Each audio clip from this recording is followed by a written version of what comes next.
আমার দুষ্টু মিষ্টি কলিজার বন্ধুরা, আমি তিন্নি চলে এসেছি নতুন একটি মজাদার গল্প নিয়ে, তাই গল্পটি শোনার আগে অবশ্যই হেডফোন ব্যবহার করো। কেননা আজকের গল্পটি শুনলে তোমাদের বেরিয়ে যাবে।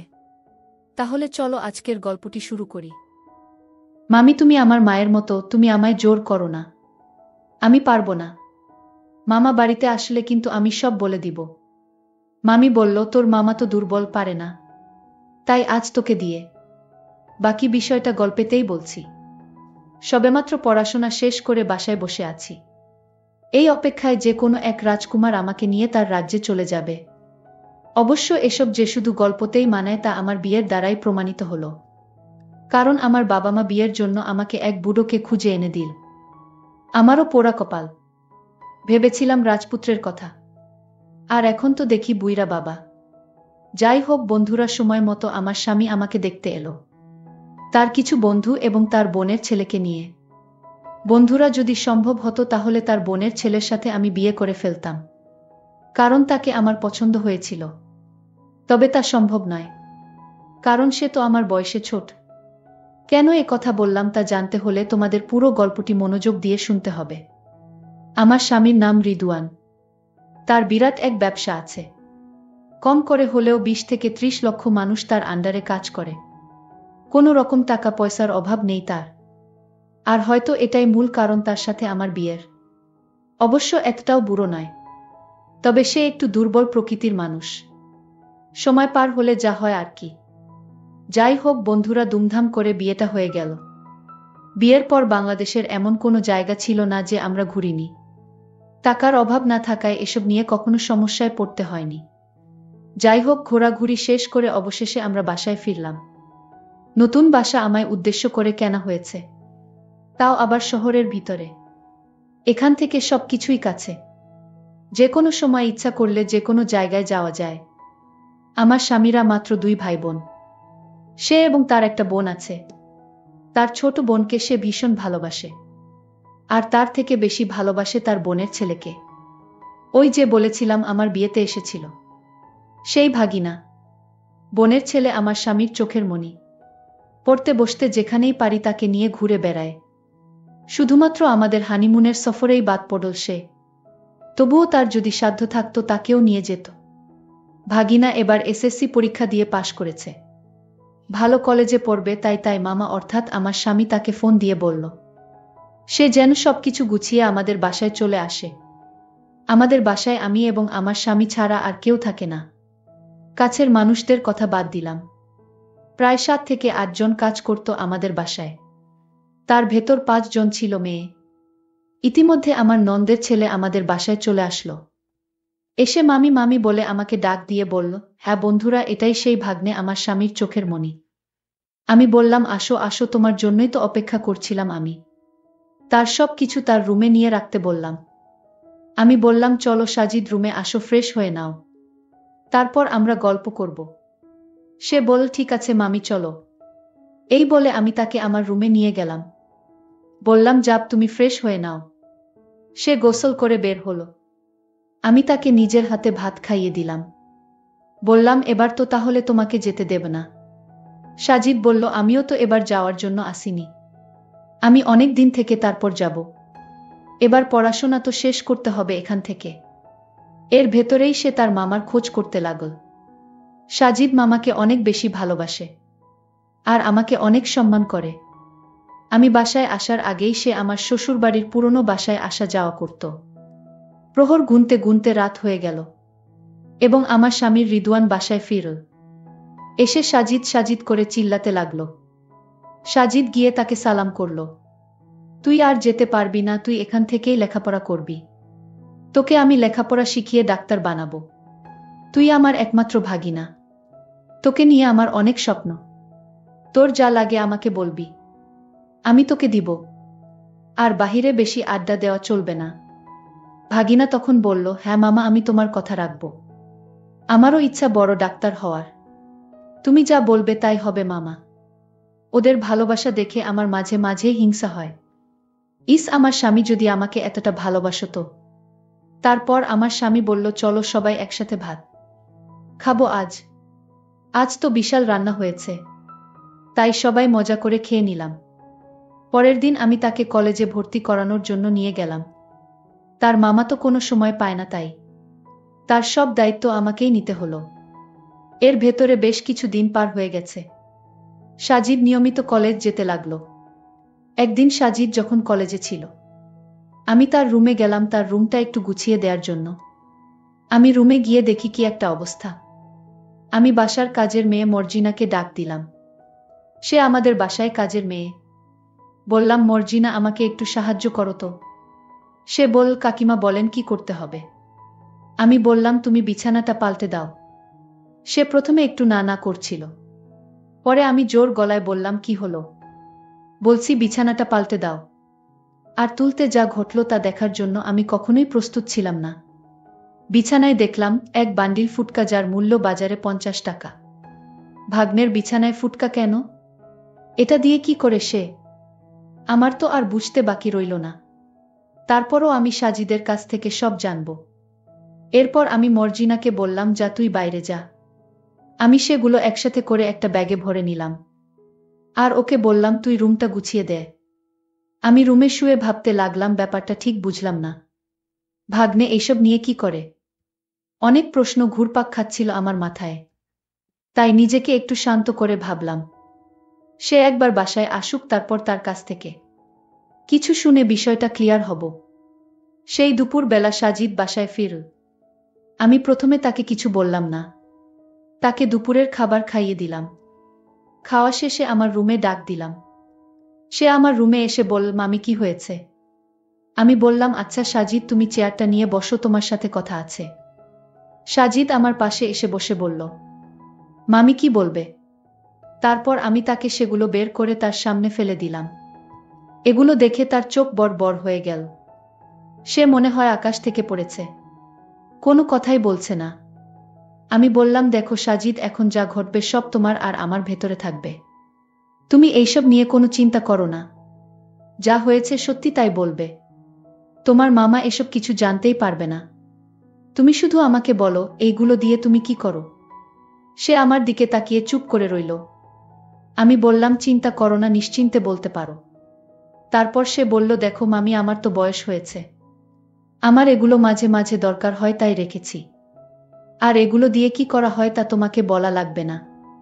মামি, তুমি আমার বিষয় নিয়ে অন্য কিছু ভেবো না। তুমি যেমনটা ভাবছো আসলে তেমন কিছু না। আমি একটু হালকা রাগ করে বললাম। সাজিদ খুব বেয়াদব হয়ে গেছে মনে হচ্ছে। না মামি, আমি বেয়াদব নই, তুমি আমাকে ভুল বুঝেছ। আমি কোনো অন্যায় কাজ করতে পারি না মামি। মামা আমাকে এই ভুল শিক্ষা আমায় দেয়নি মামি। তুমি বিশ্বাস করো। মামি বলল, তাহলে সত্যি করে বলো, ফুটকা দিয়ে কি করো তুমি? আমি মামিকে বললাম, মামি, আমি তোমার কাছে কিছু লুকাবো না। আমি একজনকে ভালোবাসি। আর সে মাঝে মাঝে আমাদের বাড়িতে আসতো। আমি অঙ্ক না পারলে সে অঙ্ক বুঝিয়ে দিত। আমি তাকে ফুটকা গিফট করতাম। মামি, যে মেয়েটির কথা বলছি সে লেখাপড়ায় অনেক ভালো। ও আমাকে খুব ভালোবাসে মামি। মামি তখন চোখ ঘুরিয়ে বলল, তাহলে দেরি কেন, তার নাম খানি একটু বলে দাও শুনি। সে কোনোভাবেই তার নাম বলল না। আমি বললাম, তুমি কি তোমার মুখ থেকে কথা বের করতে বাধ্য করাবে তোমার মামার সাথে এসব বিষয়ে কথা বলার জন্য? সে আর কিছু না ভেবে বলে দিল, মর্জিনার নাম। আরে ও কি কলেজে পড়ে? ও তো আমার বাসার কাজের মেয়ে। তুমি আমার সাথে মিথ্যা কথা বললে কেন? সাজিদ বলল, মামি, আমার ভুল হয়ে গেছে। আসলে আমি তোমাকে ভয় পেয়েছিলাম। আর তাই তোমাকে মিথ্যা কথা বলেছি। আমি আসলে কলেজে কারো সাথে প্রেম করি না। আমার কোনো ভালোবাসার মানুষ নাই। আর তাই মর্জিনাকে। আমি তো শুনে অবাক। আমি বললাম, কি হলো সাজিদ? তুমি সত্যি ওর সাথে? সে বলল শুধু হুম, মাথা নাড়িয়ে সম্মতি দিল। আমি এই কথা শুনে আর দাঁড়িয়ে থাকতে পারলাম না। বসে পড়লাম। বাপরে, একই সাংঘাতিক ব্যাপার। মনে মনে ভাবতে লাগলাম। আমি বললাম, আচ্ছা তুমি এখন তাহলে রুমে যাও। তোমার সাথে এই বিষয়ে পরে কথা হবে। আমি চিন্তায় পড়ে গেলাম। আমি ভাবলাম, এটাই হয়তো সুযোগ আমার অনেক দিনের স্বপ্ন পূরণ করার। তার রুমে গিয়ে বললাম, এই নাও সাজিদ, তোমার বিছানায় পড়ে থাকা মহামূল্যবান জিনিস। তবে একটা শর্ত, আর কোনোদিন এগুলো দিয়ে কিছু করবে না। আমি যেদিন তোমাকে আদেশ করব ঠিক সেদিন থেকেই তুমি। সে মাথা নাড়িয়ে সম্মতি জানাল। আমি বললাম, মামি তাহলে আমি কখন কি করব তুমি সব বলে দিও। আর এইগুলো তো আমার আর প্রয়োজন নেই। এই জিনিসগুলো ঘর থেকে ফেলে দেই মামি তাহলে। মামি বলল, না ফেলতে হবে না। তাহলে কি করব? মামি বলল, আগামীকাল রাতে আমি সব বলবো। সাজিদ বলল, ঠিক আছে মামি। পরের দিন রাতে মামি খাওয়া দাওয়া শেষ করে মামি বলল, সাজিদ, আমার রুমে আসো, কথা আছে। আমি মামির ডাক শুনে মামির রুমে গেলাম। মামি বলল, দাঁড়িয়ে থাকতে হবে না, চেয়ারটা নিয়ে বসো। আমি মামির কথামতো চেয়ারটা নিয়ে বসলাম। মামি বলল, তুমি যে ঘরের ভিতর এই বাজে জিনিসগুলো রাখো, তোমার মামা জানলে কি হবে? একবার কি ভেবে দেখেছ? মামি, তুমিই তো দেখেছ, আর কেউ তো জানে না। মামি বলল, আমিই জানি, কিন্তু আমি বলবো না যদি আমার কিছু কথা অক্ষরে অক্ষরে পালন করো। আমি বললাম, ঠিক আছে মামি, আমি তোমার সকল কথা রাখব। তাও মামাকে কিছু বলো না। ঠিক আছে তাহলে মামি, বলো তোমার কি এমন কথা? আমি বললাম, দেখো, তোমার মামার অর্থসম্পদের কোনো অভাব নেই, টাকা পয়সা গাড়ি বাড়ি সবই আছে, কিন্তু তোমার মামার অনেক দুর্বল পয়েন্ট আছে। তোমার মামা পারে না। সাজিদ, আমি তোমাকে প্রথম যেদিন দেখেছিলাম সেদিন থেকে আমার একটা ইচ্ছা মনের ভিতর জাগলো। আমি বারবার চেয়েছিলাম কিভাবে কি করা যায়, কিন্তু আমি কোনোভাবেই উপায় খুঁজে পাচ্ছিলাম না। আজ একটা উপায় বের হয়েছে। আমি জানি ব্যাপারটা তোমার কাছে অদ্ভুত মনে হলেও আমার কাছে স্বাভাবিক। মামি আরো বলল, সে মামার ঘরে সুখে নেই, তার ভিতর কষ্টে ভরা। আমি মামির পুরা কথা শুনে বুঝতে পারছিলাম মামির অনেক কষ্ট। আমি মামিকে বললাম, মামি তুমি চিন্তা করো না, ব্যাপারটা আমি দেখছি। আমি তোমার বিন্দু পরিমাণ কষ্ট সহ্য করতে পারবো না মামি। মামি তখন বলল, তাহলে তোমায় একটা কথা বলি। আমি মামিকে বললাম, একটা কেন? তুমি যত পারো আমার সাথে কথা বলো। মামি তখন কান্না গলায় বলল, তোমার মামা যা পারে না, তুমি কি তা পারবে? আমি মামির কথা শুনে চমকে উঠলাম, মামি তুমি কি বলছো এসব? আমি পারবো না মামি। মামি তখন রাগ করে বলল, কেন পারবি না? আমি তোমার কাছে আমার মনের কষ্টের কথাগুলো শেয়ার করলাম। আমি তো ভেবেছিলাম আমার কষ্টের কথা শুনলে তুমি অন্তত আমি যা বলি তা মানবে। এখন দেখছি তুমি আমার কষ্ট আরো বাড়িয়ে দিলে। মামি তাহলে বলো আমার কি করতে হবে? কি করলে তোমার কষ্ট দূর হবে? মামি তখন বলল, তুই কি কিছুই বুঝিস না? আমি বললাম, মামি এখন তোমার কথা শুনে ভালো লাগছে। মামি বলল, কেন? আমি এখন আবার কি বললাম? আমি বললাম, মামি তুমি আমাকে তুই করে ডাক দিয়েছ, তাই আমার কাছে ভালো লেগেছে। মামি বলল, তাহলে আজ থেকে আমি তোমায় তুই করে বলবো। মামি তোমারে রাগ করলে অনেক সুন্দর দেখায়। মামি তখন একটা মুচকি হাসি দিল। আমি বললাম, মামি তোমাকে হাসিতেও অনেক সুন্দর দেখায়। মামি বলল, তুই আমার সাথে মশকরা করছিস? আমি এই দিকে দুঃখ কষ্ট নিয়ে আছি। আমি মামিকে পরিষ্কার করে বলে দিলাম, মামি আমি তোমার কথা রাখতে পারবো না। মামি তখন রাগ দেখিয়ে বলল, তাহলে তুমিও বাঁচতে পারবে না। আমি তোমার মামাকে তোমার বিষয়ে সব বলে দিব। আমি হাসতে হাসতে বললাম, মামি আমিও মামাকে সব শুনিয়ে দিব। মামি আমার কথা শুনে চমকে উঠল। এই তুই কি বলবি তোর মামার কাছে? আমি বললাম, মামি এতক্ষণ ধরে তুমি আমার কাছে যা বললে সব আমার মোবাইলে রেকর্ড করেছি। মামি আমার কথা শুনে বলল, ভালো করেছিস, যা গিয়ে তোর মামারে রেকর্ডিং শোনা। আমার কোনো সমস্যা নাই, আমি হয়তো এ বাড়ি থেকে চলে যাব। আর কি হবে আমার? আমি তখন মামিকে বললাম, তাহলে তুমি চাও তুমি যা আবদার করছিলে আমার কাছে তা মামাকে শুনাই? আমি কিন্তু মামাকে সত্যি সত্যি বলে দিব। মামি তখন কান্না করে বলল, আমার কপালে সুখ নেই। আমি মামিকে বললাম, মামি তোমার অভাব আমি বুঝি, তোমার কোনো ছেলে মেয়ে নাই তাই তো? মামি তুমি আমায় অন্যরকম দৃষ্টিতে দেখো না। মামি তুমি কি করে ভাবলে আমি এসব করব? আমি ছোটবেলা থেকে মায়ের আদর পাইনি, আমি তোমাকে মা ভেবেছি। তুমি আমার মা, আজ থেকে তুমিই আমার মা। আমি জানি তোমার কোনো সন্তান নেই, আজ থেকে আমি তোমার সন্তান।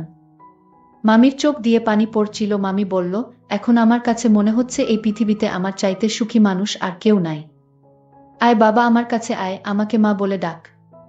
বন্ধুরা, আজকে মতো এখানেই শেষ করলাম। যদি গল্পটি ভালো লাগে তাহলে আমার চ্যানেলটিকে সাবস্ক্রাইব করে পাশে থাকবেন। ধন্যবাদ।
বন্ধুরা অনেক কষ্ট করে ভিডিও বানাই, ভিডিওটি ভালো লাগলে অবশ্যই লাইক করবে এবং আমাদের চ্যানেলটি সাবস্ক্রাইব করে পাশে থাকবে।